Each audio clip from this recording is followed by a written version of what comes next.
we have a special role. We're the keeper of culture, maker of culture as well, I'd like to say, not just keeper. And I think we want to make a culture that's more sustainable, that's more excited about finding solutions that are regenerative, and so restores us as individual, as collective, but also our natural world.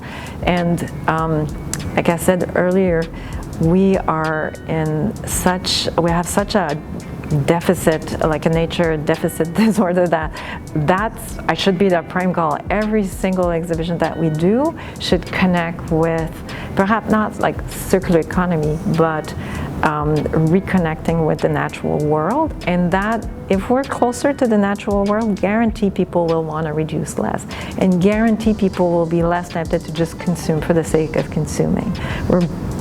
So I just find that that hyper consumerism, even museums have been guilty of that with gift shop, or even changing our exhibition every 3 months with completely different design and chucking everything because we wanted the newness.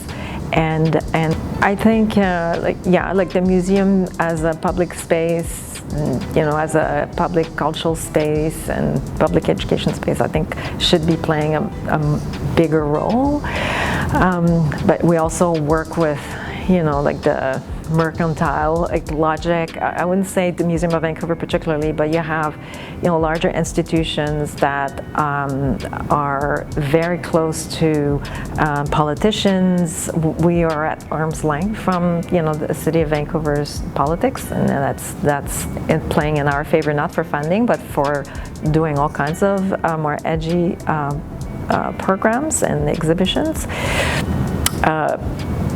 So institutionally, we have different departments. So education, public program, we have admin, audience, like the visitor services, and then curatorial, conservation, and fabrication. So curatorial, conservation, fabrication, we are working very closely together. So we've been kind of changing ourselves, but a little bit in isolation in some ways. Involved working with a sustainability expert, because I'm no expert in that world, and so this expert is kind of leading the directions. And at one point I said, this is crazy because I can share with my coworkers where we're at, but we need to change it and educate ourselves, not just me, because it was a lot of me, being mentored.